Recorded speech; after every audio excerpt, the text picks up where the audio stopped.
రామగుండం నియోజకవర్గం Ramagundam police commissionerate 2.05 క్వింటాల నకిలీ పత్తి విత్తనాలను పట్టుకున్న నిల్వాయి పోలీస్ అధికారులు. వాటి విలువ 6,75,000. ఒకరు అరెస్ట్, పరారీలో 3 నిందితులు. నిల్వాయి పోలీసులు మరియు వ్యవసాయ అధికారులు సంయుక్తంగా తేదీ మే 6, 2024 5 గంటల సమయంలో నకిలీ పత్తి విత్తనాల గురించి నమ్మదగిన సమాచారం అందుకున్న పోలీసులు మరియు వేమనపల్లి మండల వ్యవసాయ అధికారులతో కలిసి వేమనపల్లిలో ఫెడీ పాయింట్ కు వెళ్లి ఎద్దుల బండి ద్వారా 2.05 క్వింటాల నకిలీ పత్తి విత్తనాలను రవాణా చేస్తున్న నిందితులను పట్టుకొని నమోదు చేయడం జరిగింది. నకిలీ విత్తనాలను మరియు నిందితులను పట్టుకోవడంలో చాకచక్యంగా వ్యవహరించిన నిల్వాయి ఎస్ఐ శ్యామ్ పటేల్ మరియు కానిస్టేబుల్ రాజేందర్ రాజశేఖర్లను సిపి గారు ప్రత్యేకంగా అభినందించి రివార్డు అందజేయడం జరిగింది. ఈ సందర్భంగా సిపి మాట్లాడుతూ, మనము రాష్ట్రంలో ఈ నకిలీ విత్తనాల గురించి రాష్ట్ర ప్రభుత్వం తీసుకున్న చట్టపరమైన చర్యలు మనకు పోలీస్ ఆఫీసర్స్కి, దాని తర్వాత రెవెన్యూ ఆఫీసర్స్కి, అగ్రికల్చర్ ఆఫీసర్స్కి ఇచ్చిన ఇన్స్ట్రక్షన్స్ ప్రకారము ఈ యొక్క తనిఖీలు, దాని తర్వాత mega operations, information based rights ఇవన్నీ చేయడం జరుగుతుంది. దీంట్లో భాగంగానే మనం రీసెంట్గానే 2 పెద్ద కన్సైన్మెంట్స్ పట్టుకున్నాము, అక్యూజ్ని అరెస్ట్ చేశాము, అలాగే విత్ వెహికల్స్. అలాగే మనకి ఈరోజు తెల్లవారుజామున ఒక ఇన్ఫర్మేషన్ బేస్డ్ అయ్యి మనకు నీల్వాయి కోటపల్లి ఏరియాలో మన ఆఫీసర్స్, కోటపల్లి నీల్వాయి ఆఫీసర్స్కి, ఇన్స్పెక్టర్కి, ఎస్ఐకి ఇన్ఫర్మేషన్ రావడం జరిగింది. దాంట్లో భాగంగా మన కానిస్టేబుల్స్ని ఎక్కడైతే సస్పెక్టెడ్ ప్లేస్లో పంపించడం జరిగింది. అలా పంపించినప్పుడు ఒక బండి ఇక్కడ ఈ మహారాష్ట్ర నుంచి గోదావరి దాటుతూ కనిపించింది. ఆ మహారాష్ట్ర నుంచి గోదావరి తెల్లవారుజామున చీకట్లో వస్తున్నప్పుడు కనిపించినప్పుడు వీళ్ళు పోయి దాన్ని ఇంటర్సెప్ట్ చేసి పట్టుకున్నారు.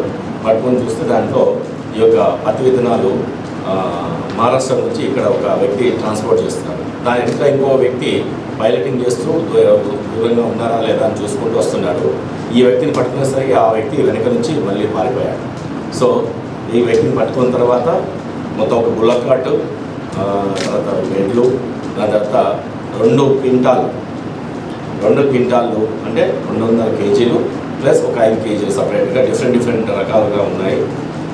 ఇవి ఖచ్చితంగా స్పూరియస్ సీడ్స్ అని ఎందుకు నిర్ధారిస్తున్నాం? అపారెంట్గా బై ఫేస్లోనే ఎందుకు నిర్ధారిస్తామంటే, ఏదైనా seeds company based, company approved seeds అయితే ఒక ప్యాకింగ్ ఉంటుంది, ఒక కంపెనీ యొక్క మోనోగ్రామ్ ఉంటుంది, వాటి యొక్క లేబుల్ ఉంటుంది, దానికి సర్టిఫికేషన్ ఆ లేబుల్ మీదనే క్లియర్గా ఎక్కడ సర్టిఫై అయ్యారు, ఇక్కడ ఏ కంపెనీ, దీనికి లైసెన్స్ ఉందా, లైసెన్స్ నెంబరు, జిఎస్టీ నెంబరు, ఇవన్నీ ఉంటాయి.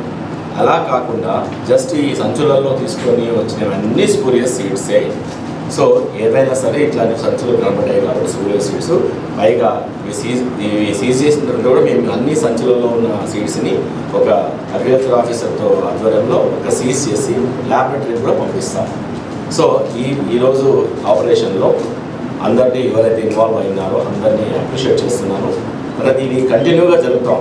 కంటిన్యూగా నాతో పాటు ఎవ్రీ డే ఏమవుతుంది, ఈ యొక్క సీడ్స్ని కంప్లీట్గా మన రాష్ట్రంలోనే ఏ నకిలీ సీడ్స్ వాడకూడదు అనే ఒక నిర్మూలన కార్యక్రమం అని పెట్టుకున్నాము. ఇది ఒక ఎన్ఫోర్స్మెంట్ లాగా చేస్తున్నాము.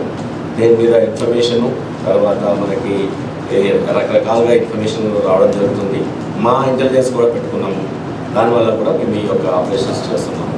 నేను పబ్లిక్కి చెప్పేది ఏంటంటే, ఎవరైనా రైతులు మీరు ఇట్లాంటి పనికిమాలిన సీడ్స్ అంటే ఏవి మీకు ఎలాగో డబ్బులు పెడుతున్నారు, ఇంకా కొద్ది కాస్ట్లీగా కొంత డబ్బులు పెట్టుకొని బ్రాండెడ్ సీడ్స్ని, తర్వాత ఈ కంపెనీ అప్రూవ్డ్, గవర్నమెంట్ అప్రూవ్డ్ సీడ్స్ని కొనుక్కొని వాడుకుంటే మంచిదని. ఇలాంటి సీడ్స్ వాడితే మీకు ఇక్కడ పోయే డబ్బులు కాకుండా పంట కూడా రాకపోవడము, పంటకు పెట్టుబడి అంతా పోవడం జరుగుతుంది. తద్వారా మీరు మళ్ళీ అనర్థాలకు పాల్పడాల్సి వస్తుంది. సో అందుకనే నేనేం రిక్వెస్ట్ చేస్తున్నానంటే, కమిషనరేట్ తరఫు నుంచి మేమైతే ఎవరైతే సీడ్స్ తెచ్చిన వాళ్ళని, హోల్డింగ్ చేసే వాళ్ళని, అంటే దాచిపెట్టుకునే వాళ్ళని, స్టోర్ చేసుకునే వాళ్ళని అందరినీ కూడా ఈ యొక్క రైట్స్ జరుగుతాయి. తర్వాత ఎవరైతే రిపీటెడ్గా మాకు కనబడ్డారో, రిపీటెడ్గా ఒక కేసు అయిన తర్వాత మళ్ళీ ఆ కేసులో ఇంకో కేసులో ఇన్వాల్వ్ అయితే డెఫినెట్గా పీడీ యాక్ట్ కూడా పెడుతున్నాము. అది గుర్తుంచుకోండి. సో ఈ ఆపరేషన్లో అందరికీ రివార్డ్స్ నేను ప్రమోట్ చేస్తున్నాను. Thank you. ఇంకా ముగ్గురు కన్ఫెషన్లో పేర్లు వచ్చినాయి. ఈ ముగ్గురిని అందరూ మొత్తం సిరివంచ మహారాష్ట్ర ఏరియాలలో ఉన్నారు. వాళ్ళని కూడా అక్కడ వాళ్ళతో కోఆర్డినేట్ చేసుకొని అక్కడ ఉన్న ఆఫీసర్స్ కోఆర్డినేట్ చేసుకొని వాళ్ళని కూడా త్వరలోనే అక్కడ అప్రహెండ్ చేస్తాం. అక్కడ ఏదైనా గోడౌన్ ఉంటే కూడా వాళ్ళ యొక్క సపోర్ట్ తీసుకొని రైడ్ చేసి ఇంకా మేము ముగ్గురు అక్యూజ్ని వాళ్ళ దగ్గర గోడౌన్స్ ఏమైనా ఉంటే అది కూడా రైడ్ చేసి వాళ్ళు. ఈ కార్యక్రమంలో Mancherial DCP Ashok Kumar, IPS additional DCP admin Raju, Jaipur ACP Venkateswarlu, Chennur rural CI Sudhakar, నిల్వ ఎస్ఐ శ్యామ్ పటేల్ పాల్గొన్నారు.